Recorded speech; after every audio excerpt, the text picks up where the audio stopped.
তো পূজা থেকে পরিক্রমায়, তীর্থ থেকে তীর্থান্তরে, ব্রত থেকে ব্রতান্তরে এমনি করে খুঁজতে খুঁজতে হরি অন্বেষণকারী, কৃষ্ণ অন্বেষণকারীর সামনে এক সৌম্য মূর্তি এসে দাঁড়ালো। সেই সৌম্য শান্ত মূর্তি আগন্তুককে প্রশ্ন করছেন, কাকে খুঁজছো? বলো, হরিকে খুঁজছি, হরিকে অন্বেষণ করছি। আপনি আমায় বলুন, হরি কোথায়? তো সৌম্যজন একটু মৃদু হাসলেন, প্রসন্ন হাস্যবদনে বললেন, হরি কোথায় যদি তুমি অন্বেষণ করতে চাও, সঠিক অনুসন্ধান হলো হরি কোথায়, হরি কথায়। উনি বলছেন হরি কথায়। তো যদি হরিকে অন্বেষণ করতে চাও তো হরি কথায় হরিকে পাবে, অন্য কোনো উপায়ে হরি মিলবে না। হরি কথাতেই হরিকে মিলবে। যেখানে সাধুমুখে হরি কথা, মহৎ অনুভব বেদ্য মুখ নির্গলিত ভগবানের দিব্য নাম রূপ লীলা কথা, সেই হরি কথার মধ্যে, সাধুমুখে হরি কথার মধ্যে হরিকে মিলবে। অন্বেষণকারী এই সৌম্য শান্ত সমাহিত মহান ব্যক্তিত্বের মুখে কথা শুনে তিনি শান্ত হলেন। এবং এই কথা দেবশ্রীপাদ নারদ প্রাচীন বহিরাজাকেও বলেছিলেন, রাজা, আপনি ধর্মের নামে এতগুলো পশু হত্যা করে রক্তে রঞ্জিত করেছেন মাটি, এর পরিণাম ভালো নয়। প্রাণী হত্যা করে ভগবান সন্তুষ্ট হয় না। তো প্রাচীন বহির রাজার এই পরিণামের ভবিষ্যৎকে দেখিয়েছিলেন দেবশ্রীপাদ নারদ। তুমি যাকে আঘাত করছো, তুমি যার প্রাণ বধ করছো ধর্মের নামে দেবীর সামনে, একদিন তারাই তোমার প্রাণ নেবে। এই ভবিষ্যৎকে দেখানোর পর প্রাচীন বহির দেবশ্রীপাদের নারদে চরণে পড়ে গিয়েছিলেন, আমার উপায় বলুন, আমি কি করে ভগবত প্রেম লাভ করে নিজের চিত্তকে শুদ্ধ বিমল করতে পারবো, আপনি উপায় বলুন। তখনই দেবশ্রীপাদ এই শব্দটি উল্লেখ করেছিলেন, যত্র ভগবতা রাজান সাধব বিশদাশয়া ভগবত গুণানুকথন শ্রবণ ব্যাঘ্র চেতস। আপনি যান, ভাগবত মহা স্নিগ্ধ শান্ত অনুভব বেদ্য ভজনানন্দী নির্মল চরিত্র সাধুগণের মাঝে গিয়ে ভগবানের কথা উৎকর্ণ হয়ে শ্রবণ করুন। এখন প্রাচীন বহি তো রাজা, রাজার তো একটু অভিমান স্বাভাবিক থাকার কথা। রাজা বলছেন, আমি রাজা, আমি যদি বক্তা ঘরে এনে তার মুখে হরি কথা শ্রবণ করি হবে না, সবার মধ্যে গিয়ে বসতে হবে, আমি রাজা। দেবশ্রীপাদ বলছেন হবে না। ঘরে বক্তা ডেকে এনে শ্রবণ করলে তাতে আপনার প্রেম ভক্তি হবে না। কারণ সাধুগণের মধ্যে বসে হরিকথা শুনলে বহু কাল ধরে, বহু জন্ম ধরে যে সকল ভগবানের প্রিয় ভক্তগণ তারা ভজন করতে করতে, ভজন অনুরাগের দ্বারা, ভজন তত্ত্বের দ্বারা তাদের হৃদয়ে যে অনুভূতি সঞ্চিত হয়েছে, সাধুগণের মধ্যে বসে শুনলে সেই সাধুগণের হৃদয় থেকে তাদের ভজন অনুভূতি কণা তোমার মধ্যে প্রবেশ করে হরিকথায় তোমাকে প্রেম ভক্তি দিয়ে দেবে।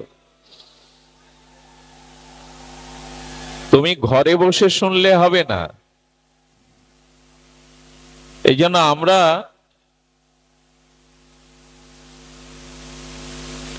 আমরা যেন সাধুর সঙ্গে মিলিত হয়ে সাধু সমাগমে হরিকথা শ্রবণ কীর্তন করার আমাদের অভিপ্রায় জাগে। কারণ যে হরিকথা শ্রবণের অনুভূতি সকলের সমান নয়। আচ্ছা দেখুন, ভাগবত বলেছে শ্রীনান্ত সকথা কৃষ্ণ পূর্ণ শ্রবণ কীর্তন। হৃদয়স্থ অভদ্রাণী বিধুনতি সুহৃদ শতম।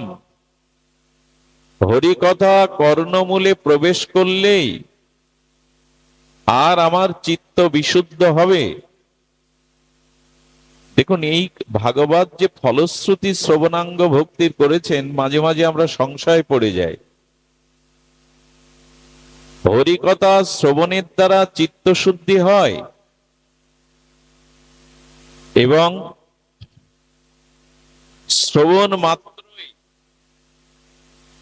শ্রবণ মাত্রই আমাদের আত্মকল্যাণ হয়। হরি কথার দ্বারা হরি আমাদের হৃদয়ে অবরুদ্ধ হয়ে যান। সদ্য হৃদয় অবরুদ্ধতি। হরিকথা শ্রবণের আগ্রহ জাগলেই হরি হৃদয় অবরুদ্ধ হয়ে যান। এই যে ফলশ্রুতি, একদিনের কৃষ্ণ কথা, কৃষ্ণ প্রেম ও সায়রে আমাকে ডুবাতে পারে, প্রেম ভক্তি দানে সমর্থ।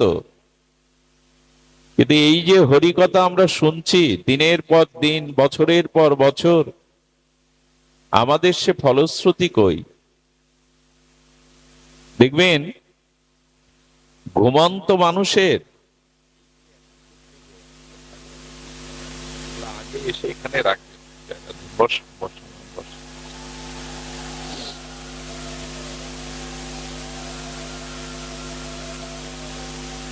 তো শাস্ত্র বলছেন,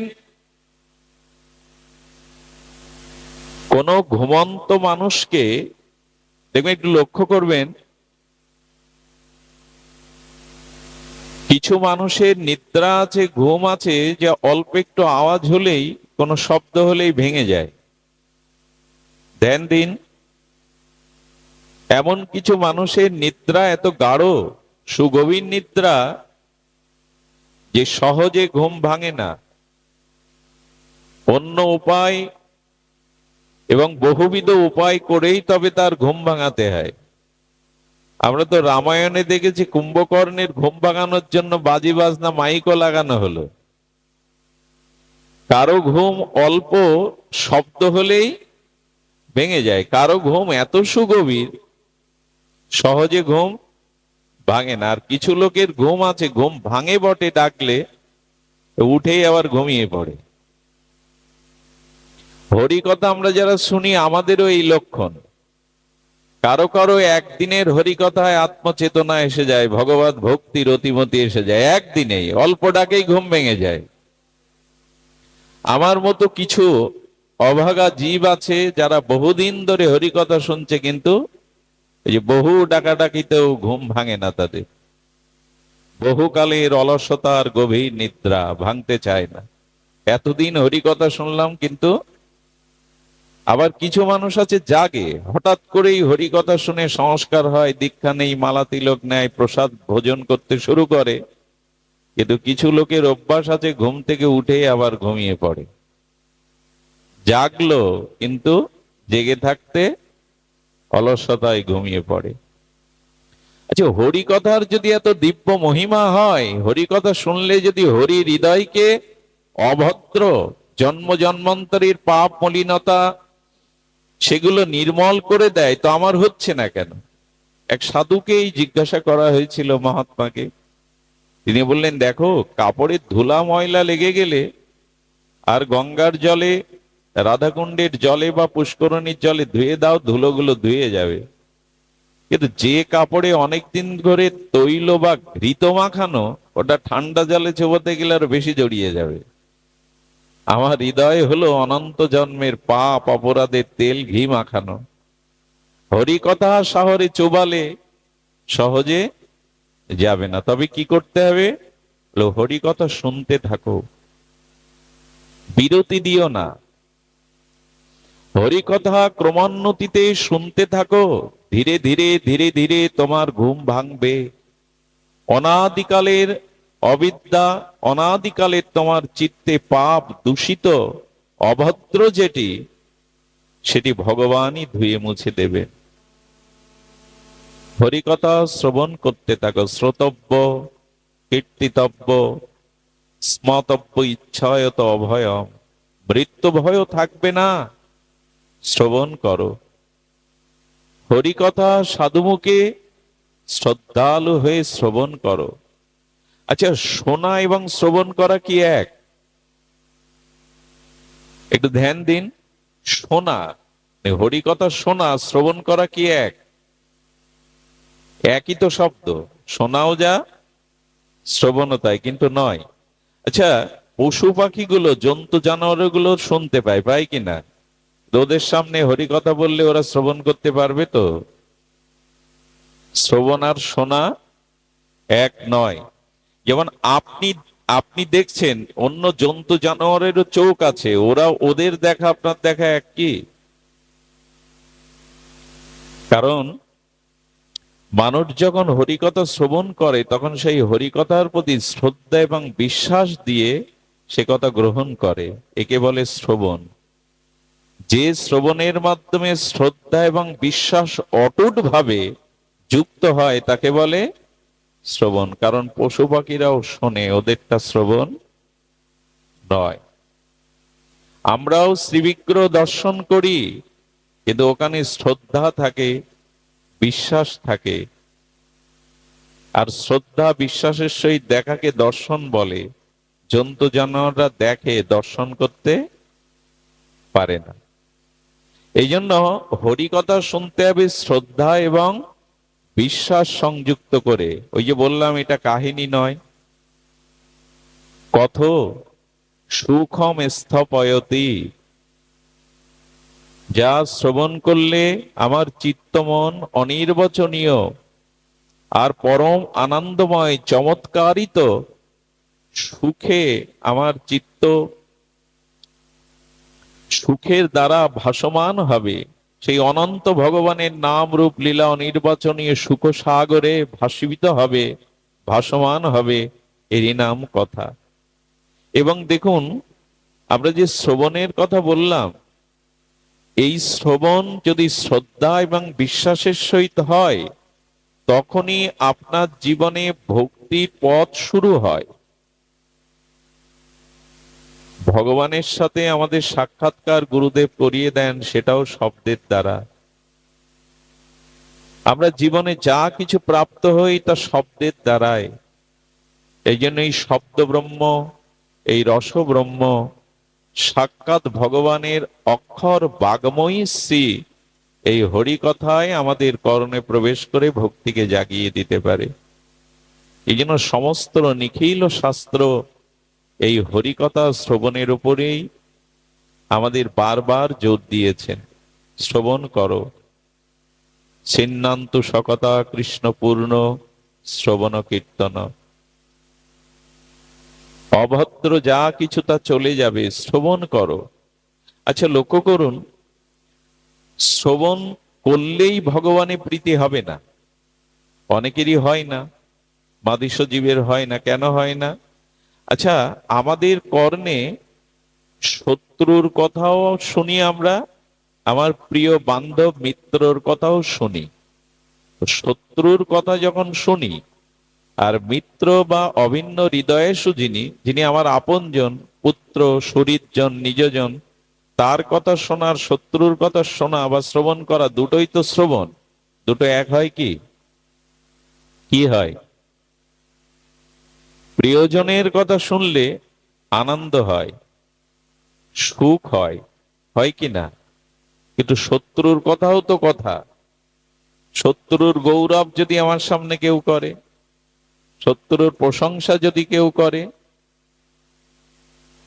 আমার বলবার অভিপ্রায় হলো এই, যিনি প্রিয় আপনার, যার সাথে সম্বন্ধত্বক আপনার প্রিয়তা আছে, তার কথা কর্ণে গেলে অত্যন্ত প্রীত হয়, আনন্দ জেগে ওঠে। ওঠে কিনা? কিন্তু শত্রুর প্রশংসা, শত্রুর খ্যাতি শুনলে বিপরীত হৃদয়ে অসুখ বাড়ে। আমার মনে হয় ভগবানকে যদি প্রিয় করতে পারেন তখনই তার কথা আনন্দদায়ক হবে। প্রিয় না করতে পারলে আনন্দ হবে না। যার সাথে যার প্রিয়তা নেই তার কথা বলে দেখুন, ভালো লাগবে? কথা তো দুটোই, কথা তো দুটোই, শত্রুর কথা হোক, মিত্রের কথা। এখন প্রশ্ন হলো, আমাদের কার হরি কথা ভালো লাগে না? এর মূল কারণ হলো যারা এখনো ভগবানকে আমরা ভালোবাসতে পারিনি।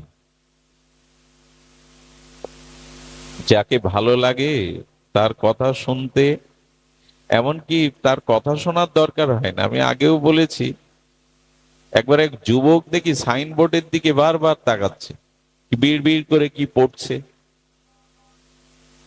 তো অধিকার আছে বিদায় তাকে চেনা জানা প্রশ্ন করলাম, কি দেখছো সাইনবোর্ডে এভাবে? আমি যাকে ভালোবাসি না দাদা, তার গ্রামের নামটাই সাইনবোর্ডে লেখা। চিন্তা করা যায়, ও ভালোবাসে যাকে, তার গ্রামের নামটা ওই সাইনবোর্ডে লেখা 10 বার তাকিয়েছে। প্রিয়তা হলেই তো এগুলি হয়, ভালোবাসলে এগুলি হয়। বিল্বমঙ্গল ঠাকুর তখন ঠাকুর উপাধি পাননি। বিল্বমঙ্গল চিন্তা নাম্নী এক পতিতার মোহে মোহগ্রস্ত হয়ে নিজের ব্রাহ্মণত্ব, নিজের সমস্ত স্বধর্ম প্রায় ত্যাগ করেছিলেন। তো গভীর ঝড় ঝঞ্ঝাবাতের রাত্রে, বরিশন মুখর রাত্রে চিন্তার কাছে যাওয়ার তার যে ব্যাকুলতা, সেই ব্যাকুলতায় যেতে গিয়ে নদী পাড়ের কোনো মাঝি ছিল না। একটি ভেলাকে অবলম্বন করে ওপারে পাড়ি দিয়েছিলেন, আর এও ভেবেছিলেন আমি আসবো বলে চিন্তা ভেলা ভাসিয়েছে। আসলে সেটা মরা লাশ, দুর্গন্ধটাও নাকে যায়নি। কারণ চিন্তায় চিন্তার প্রীতিতে এত অনুরাগ যে মরা লাশের গন্ধ তার কানে যায়।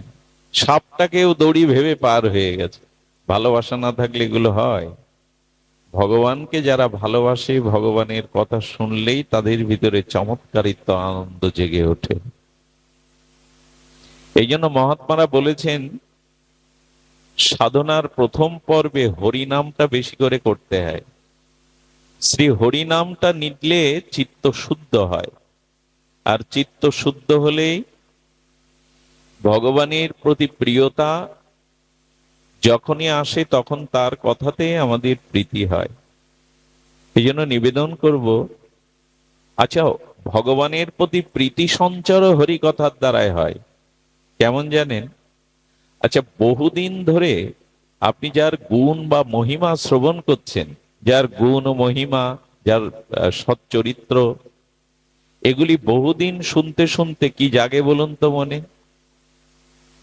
যার বহু গুণ, যার সুচরিত্র, যার মহা ব্যক্তিত্ব আপনি পুনঃ পুনঃ শ্রবণ করেন, মন কিন্তু তাকে দেখবার জন্য বড় ব্যাকুল হয়, তার কাছে যাওয়ার জন্য বড় ব্যাকুল হয়। তদুপরি ভগবানের মহা মহিমা সাধুমুখে শুনতে শুনতে শুনতে আপনার চিত্তে ভগবানের প্রতি অনুরাগ জন্মাবে। তখন তাকে দর্শনের জন্য, তার কাছে যাওয়ার জন্য আপনার চিত্ত বড় ব্যাকুল হয়ে যাবে, বড় ব্যাকুল হবেই।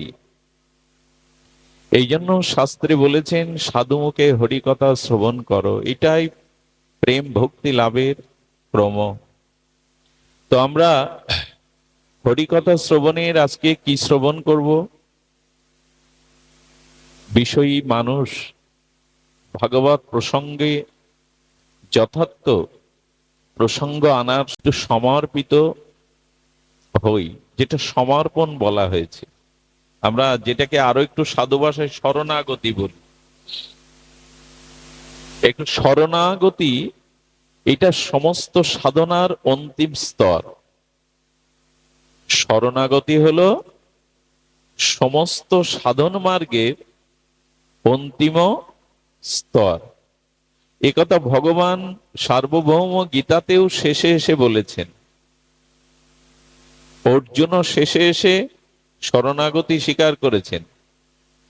প্রথমে বলছেন, শিষ্যস্তেমাং সাদিমাং প্রপন্নম, আমি আপনার শিষ্য, আমার কর্তব্য কর্ম সম্পর্কে ভগবান আপনি নির্ণয় করুন। গোবিন্দ বলছেন যুদ্ধ করো, অর্জুন বলছেন আমি আত্মীয় বধ করে এদের রক্তে রঞ্জিত হয়ে রাজ ক্ষমতা চাই না।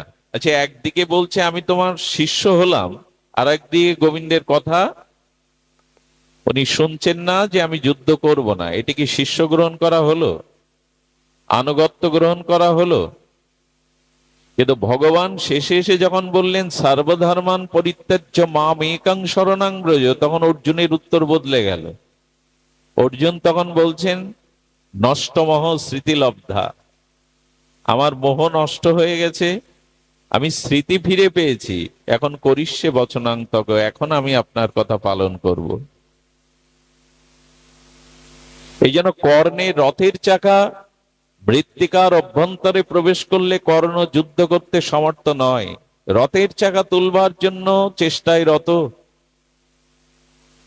অর্জুনকে বলছেন, অর্জুন, কোন যোদ্ধাকে বিনা অস্ত্রে বিনা শস্ত্রে তাকে বধ করা উচিত নয়, আমি রথের চাকাটা উত্তোলন করেই তোমার সাথে যুদ্ধে রত হব। অর্জুনও বুঝলেন নিরস্ত্র কর্ণের উপরে কোন যোদ্ধার বা কোন যুদ্ধের নীতি নয় যেটাকে বাণ বরিশন করা। শ্রীকৃষ্ণ হুঙ্কার দিয়ে উঠলেন, এই মুহূর্তে পার্থ ওকে বধ করো। কর্ণের দিকে তাকিয়ে কৃষ্ণ বলছেন, যেদিন দ্রৌপদীর বস্ত্রহরণ হয় সেদিন তোমার ধর্মজ্ঞান কোথায় ছিল কর্ণ? যেদিন ওদের যতুগৃহে পুড়িয়ে মারার ব্যবস্থা হয় সেদিন তোমার এই ধর্মজ্ঞান কোথায় ছিল? যেদিন চক্রব্যূহকে অভিমন্যুকে মারা হয়, নিরস্ত্র অভিমন্যুকে, সেদিন তোমার এই নীতি ধর্মজ্ঞান কোথায় ছিল? যার ধর্ম নীতি আদর্শ যে পালন করে না, তার ধর্মের দোহাই দেওয়ার কোনো অধিকার নেই। অর্জুন, এই মুহূর্তে বধ করো।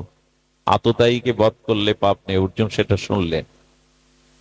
আমাদের জীবনে সমর্পণ বলতে তখনই, মুখে বলবো আমি গোবিন্দ দাস, মুখে বলবো আমি শ্রীগুরুর দাস, অথচ গুরুর বাক্য, ভগবানের বাক্য আমার জীবনে প্রতিফলন হচ্ছে না, তার মানে আমার ভেতরে আত্মসমর্পণ এখনো, সমর্পিত ভাব তখনই আসবে। করিষ্যে বচনাং তব, তোমার কথাই আমার জীবনের একমাত্র লক্ষ্য, আমার নিজত্ব ওখানে কিছু নাই। শরণ আমাদের নিতেই হবে। শরণ নেওয়া মানে আশ্রয় নেওয়া। আচ্ছা, জীব কিন্তু আশ্রয় ব্যতীত থাকতে পারে না। প্রতিটি জীব কোনো না কোনো আশ্রয় তাকে থাকতেই হয়। ধ্যান দিন, কামুক ব্যক্তি কামের আশ্রয় নিয়েই আছে, ওই ছাড়তে পারে না সেটি। লোভী ব্যক্তি টাকা বা ধনের আশ্রয় নিয়েই জীবন কাটালো, ওটা সে ছাড়তে পারবে না। সম্মানী ব্যক্তি তো সম্মান চেয়ে যায় সারা জীবন, আশ্রয় তো নিয়েই আছে। প্রত্যেকের কোনো না কোনো একটি আশ্রয় নিয়েই সে বেঁচে থাকে, কোনো আশ্রয়ের অবলম্বন করেই সে বেঁচে থাকে। শাস্ত্রে বারবার বললেন, অন্য কোনো আশ্রয় নিলেই তোমার জীবনের পরিপূর্ণতা আসবে না। তুমি ভগবানের চরণকে আশ্রয় করো, শ্রীগুরু চরণকে আশ্রয় করো।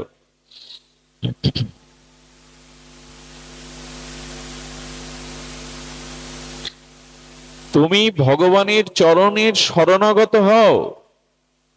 সব থেকে সহজ সাধ্য এটাই হলো সাধন শিরোমণি। সাধনার অন্তিম স্তর হলো ভগবানের শরণাগতি হও, ভগবানের আশ্রয় নাও। প্রত্যেকটি মানুষ কোনো না কোনো আশ্রয়ে সে আশ্রিত। গীতা শাস্ত্র, ভগবত শাস্ত্র বারবার এই কথাই বলেছেন, তুমি ভগবানের আশ্রয় নিয়েই ভজন করো। দেখুন, আশ্রয় বলতে আমরা বহুবার একথা শুনেছি, একটু নির্ভর করুন। আমাদের ভয় আছে, মৃত্যু ভয়, এই সংসার স্খলনের ভয়, পতনের ভয়, কিন্তু ভগবান বললেন যে আমার আশ্রয় নাও। আচ্ছা, ভগবানের আশ্রয় নিতে গিয়ে যদি অন্য কর্ম, ক্রিয়া কর্ম সবকিছু প্রত্যাব্যয় হয়ে যায়, ভগবান বলছেন আমাকে আশ্রয় করে অন্য সবকিছু, এমনকি সব ধর্মই যদি ত্যাগ করো, মা সূচ ভয় নেই, আমি তোমার সমস্ত পাপ হতে মুক্ত করব। কত বড় অভয় বাণীর পরেও আমরা বিশ্বাস করতে পারলাম না, আমাদের নির্ভরতা এলো না। বললেন যে আমার উপরে তুমি নির্ভর করো, আর নির্ভর তো আমাকে করতেই হবে, কারণ আমি অংশী, আমি তোমার অংশী, তুমি আমার অংশ। এবং পৃথিবীতে সব থেকে চরম সত্য হলো তুমি আমার, তুমি আর কারো নয়। যারা তোমায় দাবি করছে তাদের দাবিটা সত্য নয়। আমি দাবি করছি হে জীব তুমি আমার, তিনিই তো দাবি করতে পারেন আমি তো তারই। এই শরণাগতি ধর্ম মানুষকে কোথায় নিয়ে যায় দেখুন। দেখুন, শরণাগতির অভিমান আনলেও আপনার প্রেম ভক্তি হয়ে যাবে, ওই পথে যাবেন। কথাটি ভালো করে শুনুন, শরণাগতির অভিমানও যদি আপনার আসে, কারণ মানুষ যে অভিমানে থাকে সেই অভিমান থাকাতে সে সেই রূপ ক্রিয়া করে। কিছু মনে নেবেন না, আমি ভাগবত আসরে খুব বিনোদ করি না, হাসি ঠাট্টার কোনো কথা বলতেই চাই না। এই আসরটা তেমন নয়, এই ব্যাসপীঠটা তেমন নয়, তবুও যদি একটু বলি। আচ্ছা, এখানে কারো বিবাহ, প্রজাপতির নিয়মে নিবন্ধনে বিবাহ স্থির হলো। বিবাহেতে যখন বর বেশে তাকে সাজিয়ে টোপর পরে গাড়ি থেকে নামানো হলো, ওই উলোধ্বনি মঙ্গলধ্বনি ফুল ছড়াতে লাগলো, তখন দেখবেন বরের দুই পাশে তার সজ্জন থাকে, বন্ধু বা নিজজন থাকে। বর খুব দ্রুত হাঁটে, তখন খুব দ্রুত হাঁটে, পা লম্বা লম্বা করে ফেলে, গ্রামে যেভাবে হাঁটে। যদিও ওই অভ্যাসবশত হাঁটে, পাশে যারা আছে বলে এই তুই বর, তোর হাঁটাতে এখন মস্তিতে হতে হবে, ধীরে ধীরে পা ফেল। তো ও তখন দেখবেন বেশ পায়ে যেন মেহেদি মাখা, ধীরে ধীরে আলু থালু করে হাঁটছে। ও যে বর, এই অভিমানে ওর হাঁটনাটাও পরিবর্তন হয়ে যায়, যায় কিনা?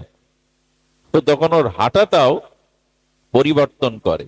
যে ক্ষত্রিয়, তার ক্ষত্রিয়ের অভিমান চলে আসে। আমি যদি কখনো অভিমানও করি আমি ভগবানের, তখন ভগবানের ভাব আমার মধ্যে প্রকাশ হবে। যদি অভিমানেও বলি ভগবানের আমি, যে যে অভিমানে থাকে সেই অভিমানের ভাবধারা তখন তার মধ্যে চলে আসে। দেখুন, আমি গায়ক, তখন গায়কের ভঙ্গিমা চলে আসে। আপনি একবার অন্তত অভিমান করুন আমি ভগবানের, দেখবেন ভগবানের ভাবধারাও গুলো আপনার ভিতরে প্রকাশ হতে শুরু করবে। ভিখারিও যদি যাত্রা মঞ্চে রাজার রোল বা পার্ট পড়ে, তখন সে ভিখারির মতো হাঁটাচলা করে না, কথা বলে না। ও জানে আমি ভিখারি যদু শাম, কিন্তু এখানে আমি রাজা। রাজার মতো কণ্ঠস্বর, রাজার মতো চলতে, রাজার মতো অঙ্গভঙ্গিমা করতে থাকে। অভিমানেও যদি বলেন আমি গোবিন্দ দাস, তারপরেও আপনার ভিতরে ভগবানের ভাবধারা প্রকাশ হতে পারে। এই জন্য একটু অভিমান করেও আমাদের যেন বলি আমি সংসারের নই, আমি ভগবানের। আমি ভগবানের যদি এটা আমি মনে করি, তাহলে আমার মধ্যে সেই ভাবধারাগুলো প্রকট হবে, প্রকাশ হবে। এই জন্য আসুন, সমস্ত সাধনার সার হলো এই সমর্পিত হওয়া। যো যাকো শরণ লিয়ে সো তাকো রাখো লাজ, উল্টা জলে মছলি চলে বহি যায় গজরাজ। শাস্ত্রতে এটাই বলছেন। এ কথা কত শতবার, কত সহস্রবার আমরা শুনেছি, শুনিয়েছি। মাছ জলের শরণ ন্যায় বিধায়, জলের প্রবল স্রোতের বিপরীতে মাছগুলো উজানে সাঁতার কাটে। সকলের দেখা মাছ জলের শরণাগত নিয়েই চলে, কারণ মিন বা মৎস্য জল ছাড়া বাঁচে না, জলই তার আশ্রয়, জলই তার জীবন।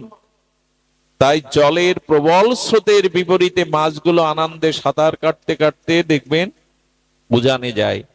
কিন্তু পাহাড়ি নদীতে বৃষ্টি হলে, ওই পাহাড়ি নদীর খরস্রোতার স্রোতা হাতি পর্যন্ত ভেসে যায়। হাতি বিপরীত দিকে জলের উঠতে পারে না। কারণ কি জানেন? মাছের শরণ হলো জলের, আর হাতির শরণ হলো ওই পারের জঙ্গলে যাওয়ার। জলের শরণ হাতি নেয় না।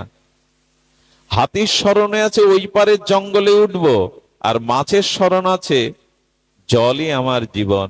এই জন্য প্রবল স্রোতে হাতি ভেসে যেতে পারে, ছোট ছোট মিনগুলো উল্টো দিকে সাঁতার কাটতে পারে, কারণ মা শরণ নিয়েছে বলে জল তার লজ্জা নিবারণ করছে, তাকে আশ্রয় দিয়েছে।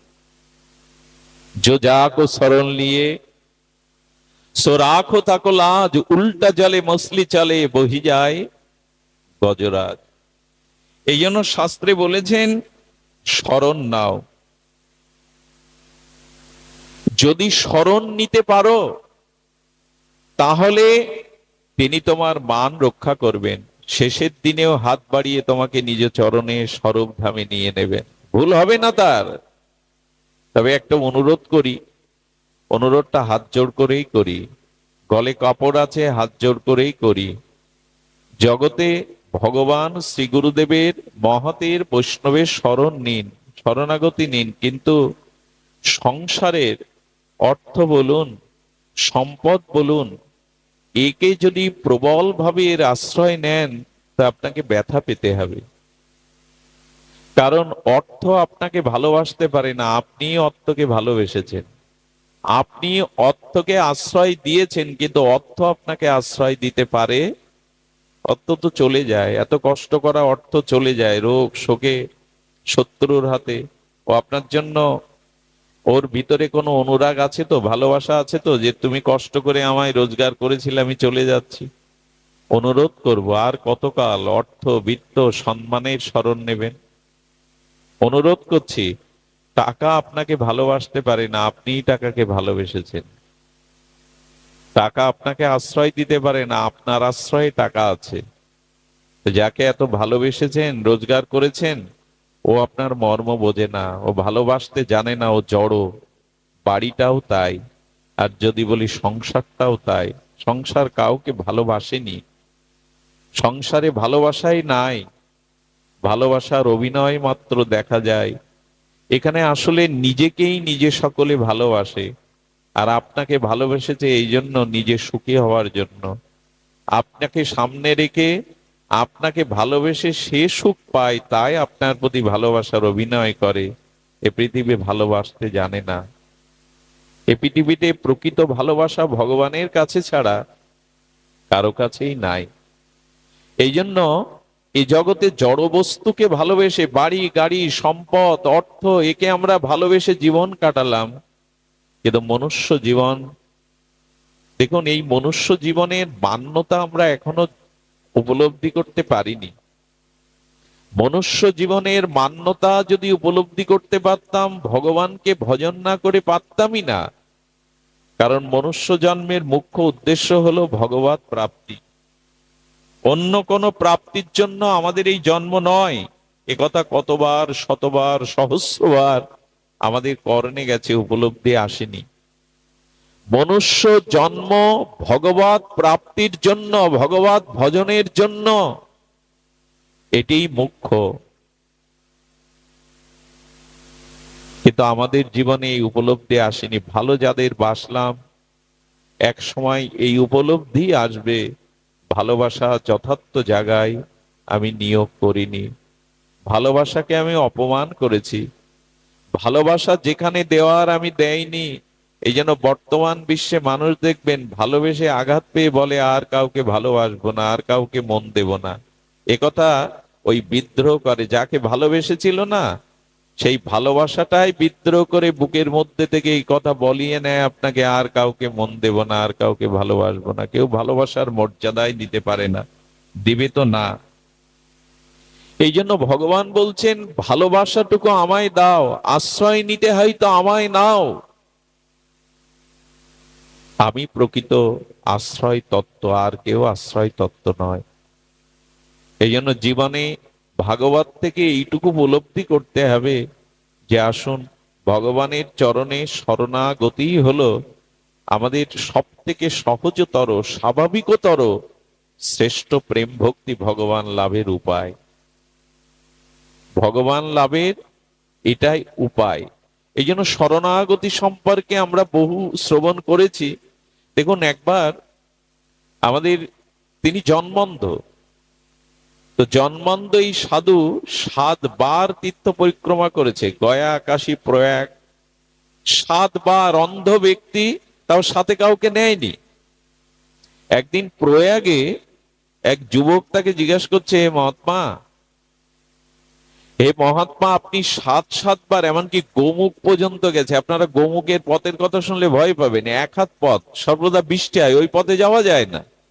আপনি গোমুখ পর্যন্ত গেছেন, আপনি জন্মান্ধ, আপনি পড়ে যাননি, খাদে পড়েননি?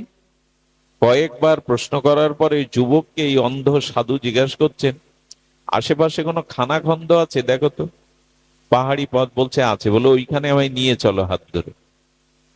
হাত ধরে নিয়ে যাওয়ার পরে বলছেন, এক কাজ করো, ঠেলে ফেলে দাও তুমি আমায় খাদের মধ্যে। হাত জোর করে বলছে, সাধু বাবা তা কি হয়? বলে, আমার ঝোলাতে যা কিছু সারা জীবনের সঞ্চয় আছে তোমাকে দিয়ে দেবো, দিয়ে দাও। আমার যা তপস্যা আছে তার দ্বারা আমি তোমাকে স্বর্গেও পাঠাতে পারি, তাও দিয়ে দেবো, আমাকে ঠেলে ফেলে দাও।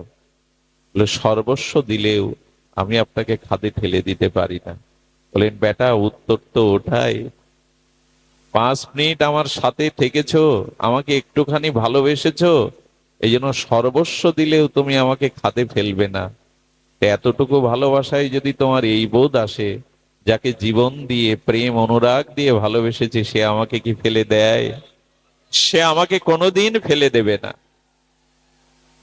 সে আমায় ফেলতে পারতেন না। ব্রিটিশ আমল তখন, কয়েক হাজার ব্রিটিশ সেনা আক্রমণ করলো বিষ্ণুপুর। কি বলবো আপনাদের, রাজাকে কি সেনাপতি সেনারা বলছে, আদেশ দিন, অন্তত যুদ্ধ করে তো মরতে হবে। বলে, হাজার হাজার ব্রিটিশ সৈন্যদের কামানের কাছে তোমরা কিছুই না, অস্ত্র ফেলে দাও। অস্ত্র ফেলে দিয়ে নাট মন্দিরে এসে দুবাহু প্রসারিত করে বললেন, ভগবানের কীর্তন করো।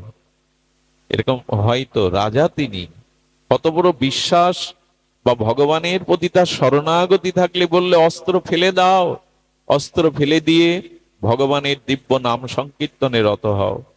সেই নাম সংকীর্তন করতে করতে প্রায় 2 ঘন্টা হয়ে গেল। জয়ধ্বনি মঙ্গল ধ্বনিতে নগরবাসী এসে বললেন, মহারাজ ব্রিটিশ সেনারা ফিরে গেছে। ব্রিটিশ সেনারা ফিরে গেছে। ব্রিটিশ সেনারা ফিরে গেছে, এই জন্য শুনলে অবাক হবেন, আজও চোখে দেখতে দেখে আসতে পারেন। বিষ্ণুপুরের পূর্ব মহারাজদের 2টো কামান ছিল, কামান দুটো অনেক আগেই অকেজো হয়ে গেছে। কামান দুটো শুধু পড়ে আছে, সাক্ষী স্বরূপ পড়ে আছে। সবাই নগরবাসী এসে বলল, এই কামান থেকে 2টো বালক, একটি শ্যামল একটি শ্বেত শুভ্র পরিষ্কার বালক এসে দুজনে কামান দাগিয়ে, অনেক সেনা মারাও গেছে, তারা হটে গেছে, তারা আপনার রাজ্য থেকে চড়ে গেছে। গৌর গোবিন্দের দিকে তাকিয়ে শ্রী রাধা মাধবের চরণে শরণাপন্ন হয়ে বললেন, প্রভু তোমাতে শরণাগতি হলে তুমি আজও তাকে রক্ষা করো। এই তো ভগবানের শরণাগতির মাধ্যমেই আমাদের সমস্ত, তিনি বলছেন তোমার পাপ তাপ কোনো দায়িত্বই তোমার থাকলো না। আচ্ছা লক্ষ্য করুন তো, আপনার ছোট বাচ্চাটা রাত্রে এসে বলছে, বাবা মা আমি আমার 10 জন বন্ধুকে কথা দিয়েছে কালকে তারা আমাদের বাড়িতে এসে আর কিছু তারা খাবে, দুপুরে খাবে। আচ্ছা ও কথা বলে নাক ডাকিয়ে ঘুমাতে গেল, চিন্তাটা কার হয় তখন? ও এসে বলছে, আমি বন্ধুদের, আমার স্কুলের বন্ধুদের বলেছি 10 জন আমাদের বাড়িতে কাল দুপুরে খাবে, তোমরা ব্যবস্থা করো। এই চিন্তা, ও নাক ডাকিয়ে ঘুমাচ্ছে, চিন্তা কার গো? বাবা মার। গোবিন্দ যখন বললেন, আমার প্রতি একবার যদি শরণাগত হতে পারো, চিন্তাটা তোমার নেই, চিন্তাটা তখন আমার। সব চিন্তাই তখন আমার, তোমার অন্য কোনো চিন্তা নাই। তবে আমাদের অবস্থা কি জানেন, শ্রীধাম বৃন্দাবনে ইন্দ্র কর্তৃক সেই 7 দিন ব্রজকে ভাসানোর জন্য, ব্রজবাসীদের কষ্ট দেওয়ার জন্য ইন্দ্র যে বজ্র বৃষ্টি হেনেছিল, একটু ধ্যান দিন, ভাগবতে কথা বলবেন না। জয় রাধে। তো বজ্র বৃষ্টির সময় গোবিন্দ সেই তার কনিষ্ঠ অঙ্গুলিতে গিরিরাজ ধারণ করার পরে কি হয়েছিল জানেন? উনি বলছিল সখাদের, ওদের যখন মনে মনে হচ্ছে, সখাদের বলছেন তোমরা, সখাদের বলছেন তোমরা একটু লাঠি সাটা নিয়ে একটু ঠেকান দাও। আরে আমি কিছুক্ষণ বিশ্রাম নেই, ঠেকান দাও। ওরা তখন বলছেন, হ্যাঁ রে কানাই, তোর একার কেন কষ্ট হবে, আমাদের উপর বাদ দে, আমরাও ঠেকান দিয়ে যাই। যখন ঠেকান দিতে যাচ্ছে তখনই গোবিন্দ আস্তে আস্তে শিথিল করলেন, আর হুড়মার করে পড়বে, আর কানায় কানায় কানায় আবার কানায় ধরলেন। এর দ্বারা বোঝানো হয় আমাদের কাজ শুধু শুধু ঠেকনাটা ঠেকানো, দায়িত্ব গোবিন্দের। আমাদের দ্বারা কিছু হয়ও না, আমাদের দ্বারা কিছু হওয়া সম্ভব না।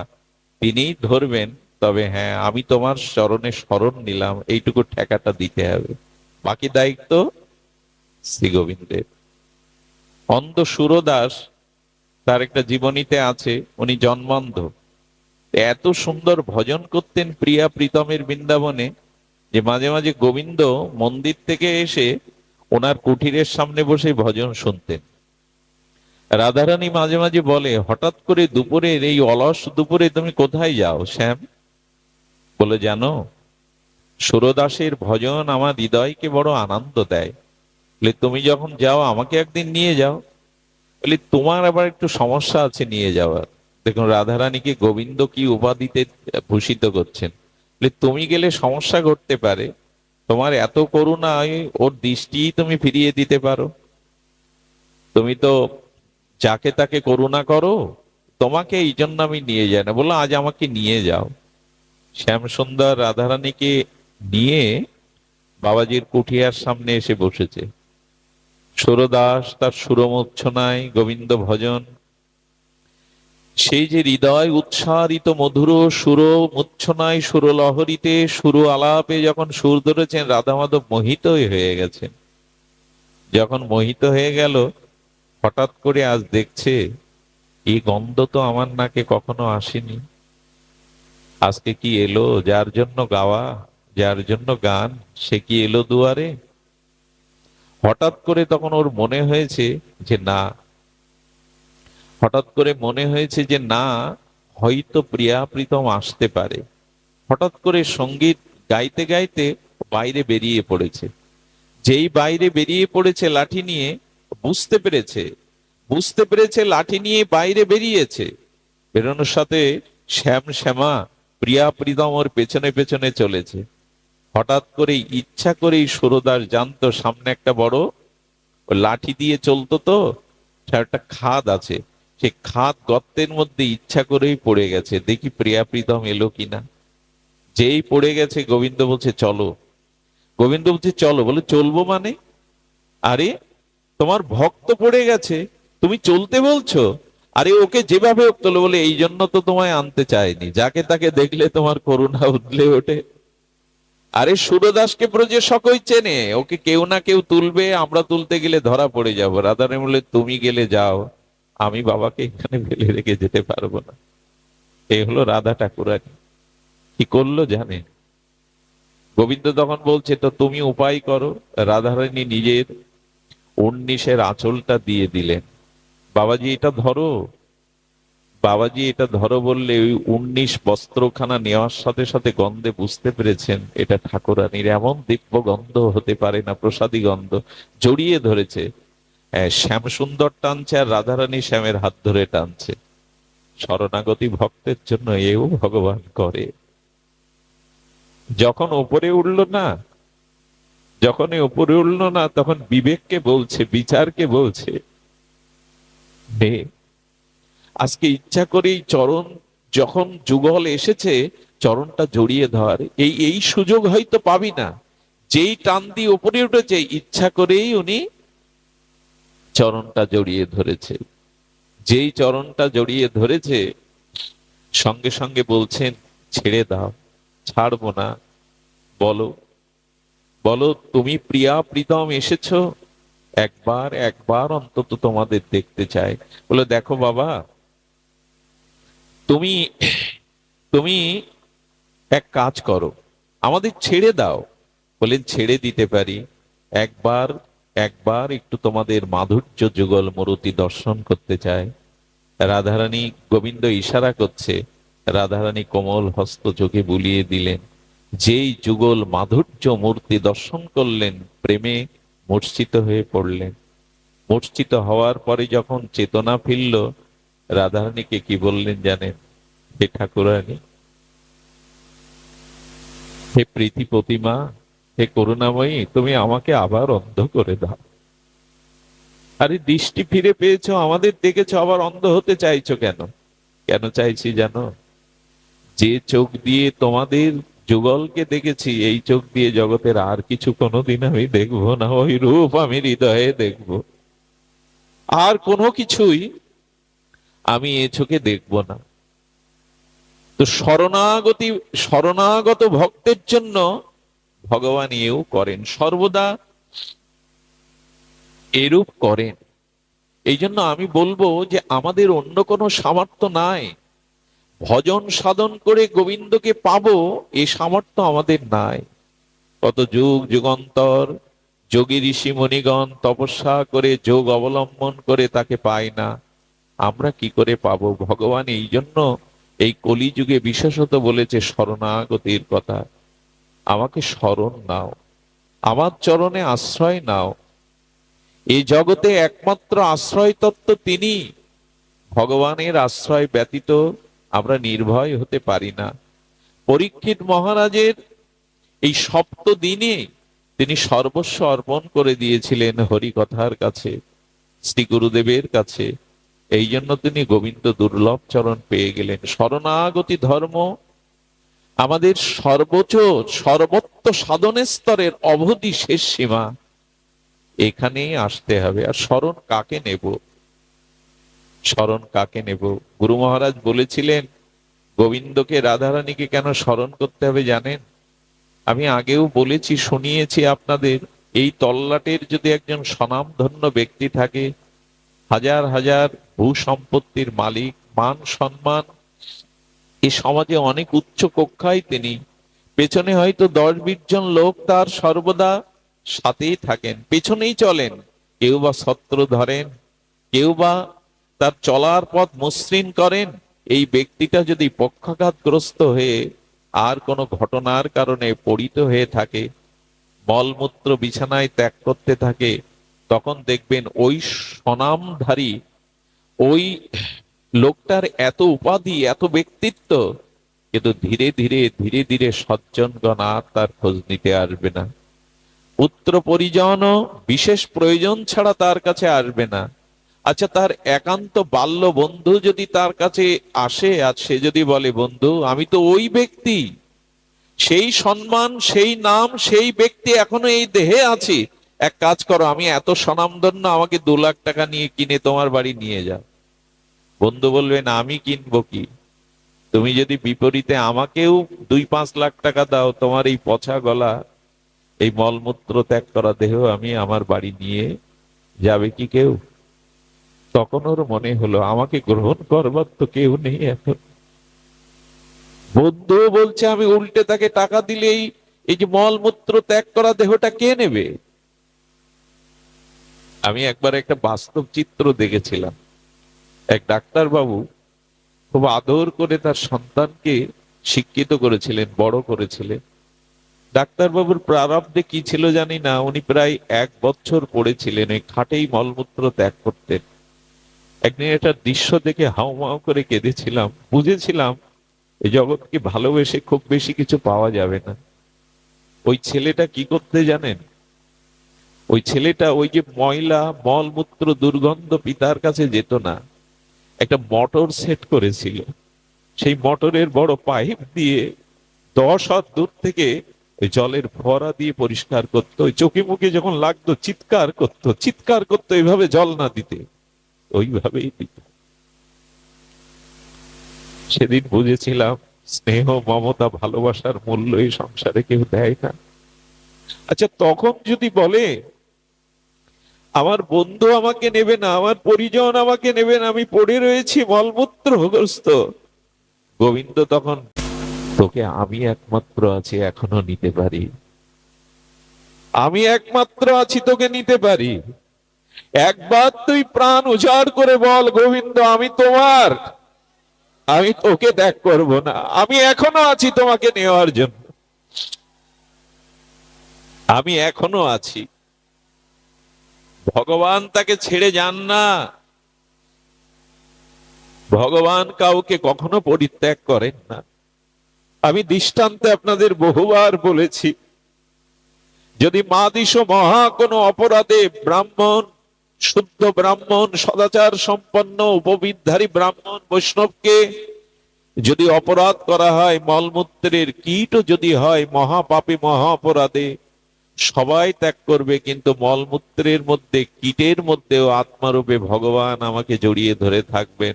আমি ত্যাগ করলে তোর আর কোনো গতি হবে না রে। আমি তোর মধ্যে থেকে আবারও তোকে ধীরে ধীরে ধীরে ধীরে ক্রমান্বতিতে আবার মনুষ্য জন্ম দেব, আবার গুরু কৃপা দেব। আমাদের সনাতন গোস্বামী পাদ বৃহৎ ভাগবতামৃত চরিত্রে গোপকুমার চরিত্রে লিখেছেন, এক অনন্য ভক্তির সিদ্ধান্ত স্থাপন করেছেন এই গ্রন্থে।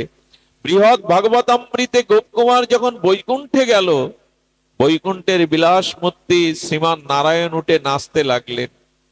উনি আনন্দে গোপকুমারকে জড়িয়ে ধরে বললেন, খোকা, তোদের বাবাকে এক ঘরে রাখা হবে না। বললো, মা, আমাদের মনের কথাই তুমি বলেছো, ছোঁয়াচে কুষ্ঠ, এটা এক ঘরে থাকলে সংক্রামিত হবে, তো কি করতে চাও মা? বললো, বাহির বাড়িতে এক চালা করে তোর বাবাকে রাখা হোক, যতদিন রোগের কোনো সুকৃতি বা নিষ্কৃতি কিছু না হয় ততদিন ওখানেই থাকুক। ছেলেগুলো বলল, মা, আমাদেরও মত তাই। বাসুদেবের চোখে, এই কুষ্ঠ বিপ্রের চোখে প্রথম জল এলো। আমারই ঘর, আমারই সংসার, আমারই স্ত্রী, আজ আমার ঘরে জায়গা নেই। বাহ, এতদিন তো সংসারকে এইভাবে বুঝিনি। এই জন্য মাঝে মাঝে সংসারে ব্যথা পাওয়া ভালো, যন্ত্রণা পাওয়া ভালো, এটা মনে করিয়ে দেয়, নিজের আপনজনকে মনে করিয়ে দেয় সংসারে সুখ। গোবিন্দকে উদ্ধব বলেছিল, ভগবান, তুমি কোন জীবকে যখন কৃপা করো, সে বুঝবে কি করে তুমি তাকে করুণা করছো, কৃপা করছো? উদ্ধবজি জিজ্ঞাসা করছেন গোবিন্দকে, তুমি কোন জীবের প্রতি যখন করুণা করো, সে বুঝবে কি করে যে তুমি তাকে কৃপা করছো? বলে, উদ্ধব, আমি যখন এই জগতে কাউকে করুণা করি, কৃপা করি, তখন তার সম্পদ কেড়ে নেই। বলে, সম্পদ কেড়ে নাও কেন? বলো, অর্থ সম্পদ সামর্থ্য চলে গেলে তখন তার প্রিয়জনরা তার থেকে দূরে সরে যেতে থাকে, কটু কথা বলতে থাকে। তখন সে উপলব্ধি করে এরা আমার ভালোবাসার কেউ না, তখন তার আমার কথা মনে পড়ে। এই জন্য কোন জীবকে যখন আমি করুণা করি, তখন তার সম্পদ কেড়ে নেই, তাকে প্রিয়জনের এই প্রিয়তার মোহ জাল থেকে বের করে নেই। আমি বহুবারও বলেছি, মাকড়সার জাল, আপনার ঘরে গিয়ে দেখবেন ওই মাকড়সাটা শুষ্ক, ওর ভেতরে কিছু নেই। কেন নেই জানেন? যে জাল ও বুনেছিল, স্বপ্নের জাল, ওই জাল বুনে ওর পুত্র কন্যা স্ত্রী নিয়ে ওই জালের মায়ার রাজত্বে সুখে ছিল, কিন্তু ওই জালেই যখন আটকে মরে যায়, তখন কি করে জানেন? ওই স্ত্রী পুত্রের ভেতরের অংশগুলো খেয়ে ফেলে। এই জন্য আজকে জালে গিয়ে মাকড়সায় হাত দেবেন, ফাঁপা, ওর ভিতরে কিছু নেই, ওরাই খেয়ে ফেলে। যাদের জন্য জীবন যৌবন সর্বস্ব অর্পণ করলেন না, তারা ভগবানের জন্য, আমার জন্য কিছু করবে না, বরঞ্চ আমার কাছে রূপ যৌবন যা আছে সবকিছু চুষে নেবে। এই জন্য এই সংসারে মায়ার পর্দাটা হটিয়ে দিয়ে শ্রী গুরু মহারাজ জানিয়ে দেয়, ভগবানকে ভালোবাসো, তার চরণে আশ্রয় নাও। বাসুদেব বিপ্রকে বাইরে রাখা হলো। বাইরে যখন আছে না, সেদিন কি হয়েছে জানেন? ওই বাইরে থেকে থেকে তীর্থের কাকের মতো ক্ষুধায় কাতর হয়ে এক মুঠো অন্নের জন্য প্রতীক্ষা করছে, কিন্তু আজ আর তার কাছে অন্ন দেওয়ার কেউ নাই। স্ত্রী কি করলো জানেন? স্ত্রী নাকে কাপড় দিয়ে একটা থালা ছুঁড়ে দিল, দুমুঠো অন্ন, ক্ষুধার অন্ন দিল। কিন্তু এর পরের দৃশ্যটা না বলাই ভালো। ওই উচ্ছিষ্ট থালাটা বিড়াল কুকুর এসে চাটতো, ধুইয়ে দেওয়ার কেউ ছিল না। মাঝে মাঝে বাড়ির কাজের লোকদের দিয়ে পাঠাতো, পুত্র কন্যা স্ত্রী আর ওর কাছে এসো না। গলিত কুষ্ঠগুলো তখন গলিত হয়ে গেছে, কুষ্ঠ পোকা হয়ে গেছে, পুজ রক্ত হয়ে পোকা হয়ে খসে খসে পড়ছে, কেউ আর আসে না। ওই পোকাগুলো রাত্রে দেখছে বাসুদেব যে পোকাগুলো ক্ষতস্থান থেকে ঝরে ঝরে পড়ে যাচ্ছে। পৃথিবীর ইতিহাসে এমন আমি শুনিনি। ওই ঝরে যাওয়া পোকাগুলোকে আবার তুলে তুলে ওই ক্ষতস্থানে দিয়ে বলছে, তোরা যাস না, তোরা আমার শরীরে থাক, তোরা যাস না, তোরা না এলে আমি সংসারের স্বরূপকে বুঝতে পারতাম না, আপনজনদেরকে বুঝতে পারতাম না, তোরা থাক, তোরা। এই পৃথিবীর ইতিহাসে অন্যতম একটি ঘটনা, ক্ষতস্থানের পোকাগুলো আবার ওইখানে দিয়ে বলছে, তোরা আমায় ছেড়ে যাস না, ওরে তোরা এসেছিলি, এই জন্য সংসারকে আমি বুঝতে পেরেছি, তোরা যাস না। জলতৃষ্ণায় কাতর হয়ে ওইখানে মরার মতো পড়ে থাকতো। কখনো কখনো বলতো, মারা গেল কি, হঠাৎ একদিন আশায় বুকে আশা জাগলো, কে যেন এসে বলল, গো পাশের গ্রামে মহাপ্রভু ভক্ত সঙ্গে সংকীর্তন করতে এসেছে। তখন কি আশা জাগলো জানেন? আশা জাগলো, প্রভু এ জন্মে তো তোমার ভজন হলো না, তোমার চরণে পৌঁছানো হলো না, আমার শরীরও আজ উপযোগী নয় তোমার কাছে যাওয়ার। তবে হ্যাঁ, আমি যাব, আমি ধুলায় গড়াতে গড়াতে যাব, যদি যাওয়ার পথে মৃত্যু হয় এই সান্ত্বনা নিয়েই যেতে পারবো যে তোমার পথে চলতে গিয়েই দেহ ত্যাগ করেছি প্রভু, তোমার পথে চলতে গিয়েই দেহ ছেড়েছি। আর যদি পৌঁছাই তবে শুনেছি তুমি পতিত পাবো, শুনেছি তুমি অনাথের বন্ধু, তুমি পরম কারুণিক, পরম দয়াল, তুমি কাউকে ত্যাগ করো না। এই ভাবতে ভাবতে না, ও মাটিতে গড়াতে গড়াতে গৌর গৌর বলতে বলতে চলেছে। পরিণতি এই, চলতে চলতে যখন গিয়ে পৌঁছালো মহাপ্রভুর সেই স্থানে, তখন ভোর হয়ে গেছে। প্রভু সংকীর্তন বিশ্রাম দিয়ে ভক্তদের নিয়ে অনেকটা পথ চলে গেছে। আচ্ছা, মানুষের শেষ অবলম্বনটাও যখন হারিয়ে বসে, তখন তো তার হাহাকার ছাড়া কিছু থাকে না। ওই ধুলায় বলছে, বলতে পারো প্রভু কোথায় নৃত্য করেছিলেন, কোথায় দাঁড়িয়েছিলেন? ওই ধুলাতে গড়াগড়ি দিচ্ছে, আর হৃদয় থেকে সেদিন ভেসে এলো সেই আর্তনাদ, হা গৌর, হা গৌর।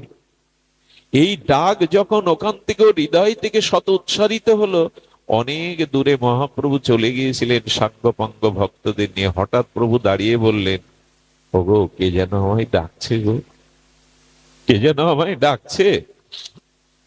বহু দূরে তাকিয়ে ভক্তরা বলছে, প্রভু পেছনে কেউ নাই, কেউ তো ডাকছে না।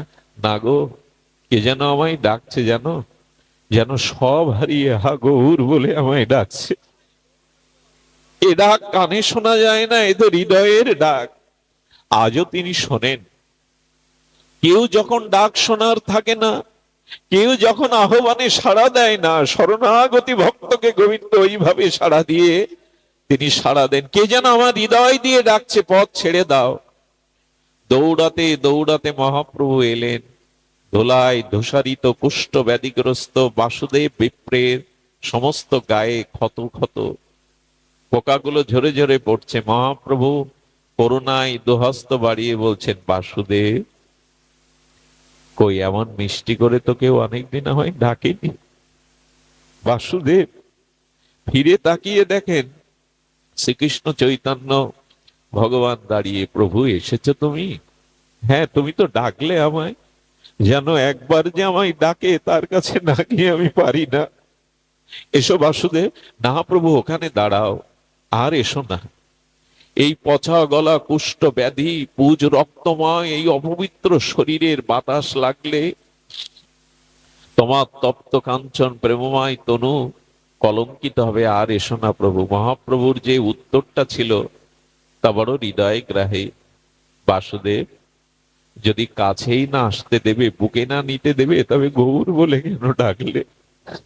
এসো, আমি সমস্ত জীবের পাপ তাপ নেওয়ার জন্যই তো কলিযুগে এসে হাত বাড়িয়েছি।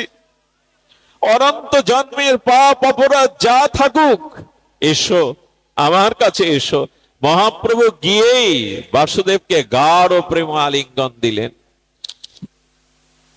গাঢ় প্রেম আলিঙ্গন দিলেন বাসুদেবকে।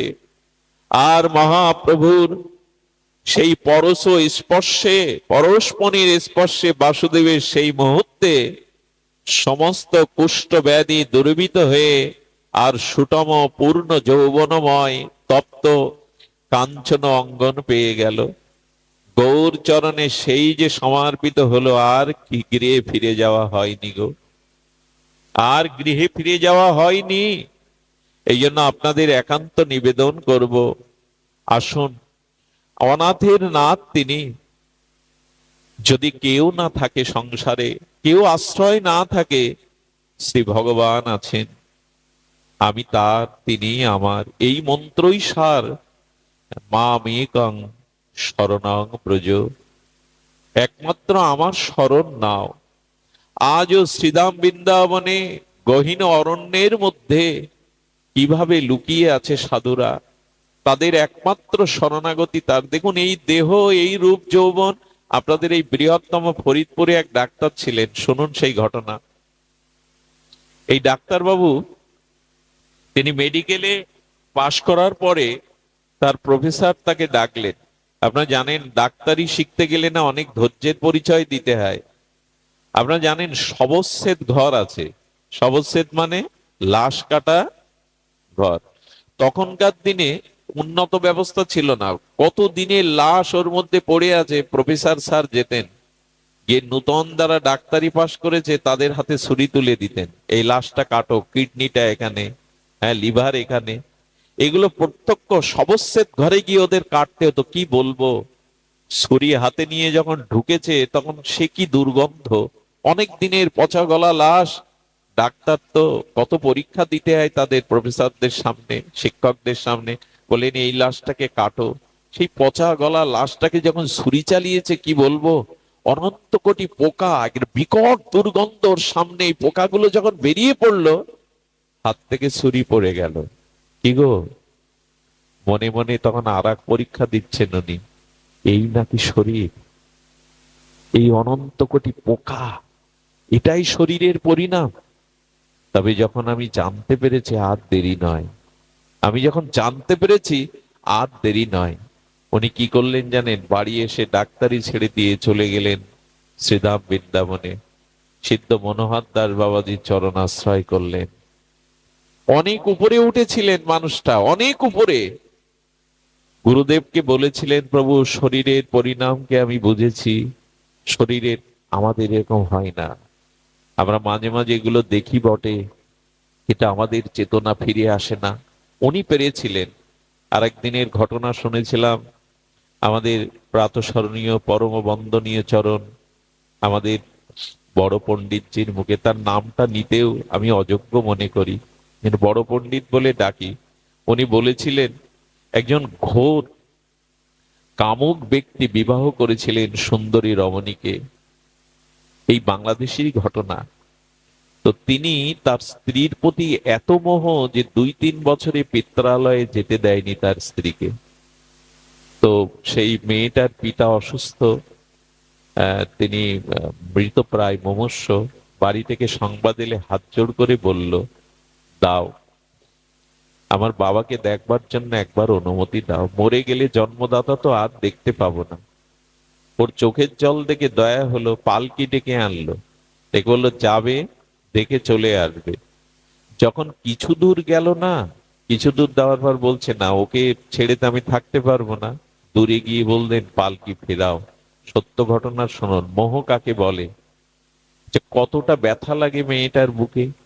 ঘরে এসে দরজা দিলেন, নিজের কাপড়গুলো উন্মুক্ত করে বললেন, আমার দিকে তাকাও, তাকাও, আচ্ছা দেখো, আমার যৌবনটাকে দেখো, আমার ভিতর থেকে আত্মাটা চলে গেলে এই শরীরটাকে নিয়ে আজকে রাত্রে থাকতে পারবে?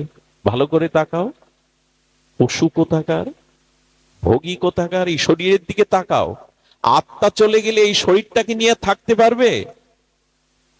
কথাটা কথা না, তীরের মতো ওর বুকে বেঁধে গেছিল। ঘর থেকে বেরিয়ে গেল। বেরিয়ে গিয়ে কি করলো জানেন? ওই দিনই ব্রজের পথে চলে গেল। তাই তো, তাই তো, এত মোহ, এত মোহ। সত্যিই তো ওর ভিতর থেকে আত্মা চলে গেলে ওকে নিয়ে তো আমি একদিনও ঘরে থাকতে পারবো না। এই জন্য আমাদের আশ্রয় রূপ যৌবন ভোগ বিলাস পরিজনের মধ্যে আছে আসন। এরা আছে আছে, এদের প্রতি কর্তব্য করতে হয়, করতে হবে যতদিন বেঁচে আছি। কিন্তু গোবিন্দ বলেছেন, নির্মম হয়ে করো, মমতা শূন্য হয়ে কর্তব্য পালন করো। ভালোবাসা মমতা যেটুকু আমায় দাও, ওইটুকুই আমায় দাও। এদের প্রতি কর্তব্য 16 আনা করো, কিন্তু মমতা ভালোবাসাটা আমায় দাও। বড় ভুল হয়ে যাবে যদি আমাকে ভালো না বাসো। এই জন্য শরণাগতি আশ্রয় এক গোবিন্দেরই নিতে হবে, এছাড়া আমাদের দ্বিতীয় কোনো পথ খোলা নেই। এই জন্য গীতা শাস্ত্রে আমাদের বারবার দেখুন, এই হরি কথা শ্রবণের কথা আমি শুরু করেছিলাম, আমি বিশ্রাম করবো এই কথা বলো। হরি কথা শুনতে শুনতে, ভগবানের কথা নাম রূপ শুনতে শুনতে একটা আপনত্ব এসে যাবে। আর শরণাগতি সেই দিনই আসবে এই আপনত্ব বোধ এলে। স্বামী রামসুগদাসের একটা দৃষ্টান্ত দিয়ে পাঠ বিশ্রাম করি। নূতন বিবাহিত বধূ ঘরে এসেছে, একদম আর যাওয়ার পরে ঘরে একটা অশান্তিতে শাশুড়ি গালি দিয়ে বলছেন, পরের ঘরের মেয়ে, আমার ঘরটা জ্বালিয়ে পুড়িয়ে নষ্ট করে দিলি। পাশে একজন জ্ঞানী ব্যক্তি দাঁড়িয়ে বলছো, মা তুমি যে ওকে পরের ঘরের মেয়ে বলছো, তুমি কি এই ঘরের মেয়ে? এর মানে কি দাঁড়ালো? এর মানে ওই শাশুড়ি মা বহুদিন ধরে এই সংসারে আছে, এদের সাথে থাকতে থাকতে এই সংসারটাকে ওর ভেবেছে। আর যে 2 মাস 3 মাস নববধূ এসেছে, সে এতদিন এই সংসারের বহুদিন ধরে সংসারের ওতপ্রোত সুখ দুঃখে জড়িত না, এই জন্য ওকে পরের ঘরে মেয়ে বলছে। আসুন বারবার সাধুর চরণে যাই, বারবার হরিকথা আশ্রয় করি, বারবার ভগবানের কাছে যাই, ভগবানকে ভালোবাসতে বাসতে তখনই এমনি ভগবান আমার মনে হবে। ওই যেমন শাশুড়ি বলে, আমার সংসারে এসে পরের ঘরের মেয়ে নষ্ট করে দিলি, থাকতে থাকতেই এই আপনত্ব বোধটা ভগবানের প্রতি আসবে। আর যেহেতু এটা পারলৌকিক উদ্দেশ্য, এই জন্য বলবো যে আসুন শরণাগতি হই, তাহলে শেষের দিনে অন্তত সেই আমরা যে ভবপার বলি আর বৈতরণী বলি, উনি অপেক্ষায় থাকবেন, উনি অপেক্ষায় থাকবেন। এই শরীর রূপ তরণীতে, সংসার রূপ সাগরে যদি গোবিন্দকে তুলতে পারি, তখনই দেখবেন শেষ খেয়া ঘাটে তিনিও কান্ডারি হয়ে পার করবেন। আপনাদের সবার কল্যাণ হোক, সবার মঙ্গল হোক। জয় শ্রী গুরু প্রেমানন্দে হরি বল। জয় রাধা।